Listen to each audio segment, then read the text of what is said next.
এখানকার যে মুঙ্গি জেলা বাড়িপাড়ায়। এখানকার মুসলিম রোহিঙ্গারা জন্মগতভাবেই মিয়ানমার সেনাবাহিনীর ধন আর গণহত্যার শিকার হয়ে আসছে দেশ থেকে। তাসমিদা জোহরের বাবা আরফান ওর মাছ শিকারী।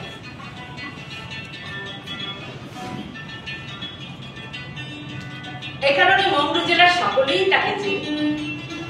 লোকে বলে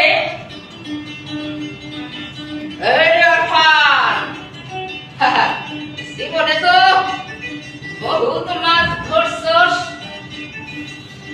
আর খাইছস, মাছের একবার মৌকা পাইলে তোর ওগুলো বিল্লা খাইব, মনে রাখিস।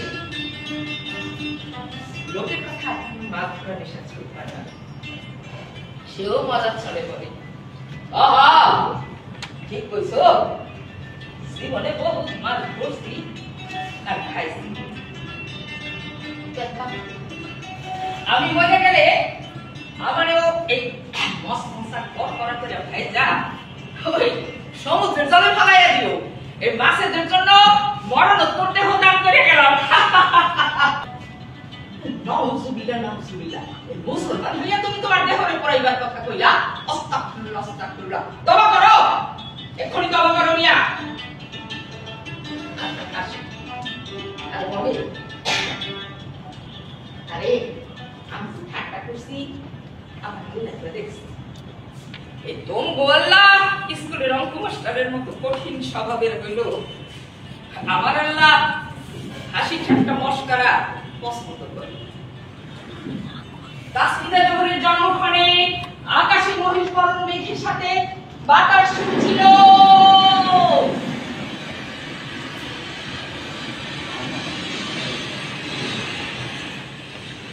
বাবা গিয়েছিল বুঝলাম বাজারে, বসিয়ার মাছের টুকরি গিয়ে দেখে আশেপাশের দোকানপাট সব বন্ধ। পরে জানতে পারে এখানকার গাড়ি থেকে 12 বছরের 2 বোনকে ধরে নিয়ে গেছে মিয়ানমার সেনাবাহিনী। তারপর তাদের শরীরে পেট্রোল ঢেলে নির্যাতন করে পুড়িয়ে দিয়েছে। তাদের অপরাধ, তাদের একমাত্র ভাই ওই সেনাবাহিনীর অপকর্মের বিরুদ্ধে যুদ্ধে নেমেছে। 2 বোনের পুরা শরীর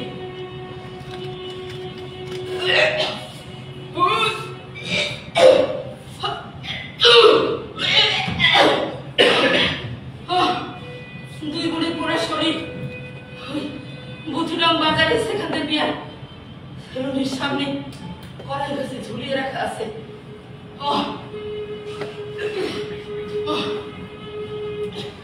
কি বিভৎস সে দৃশ্য।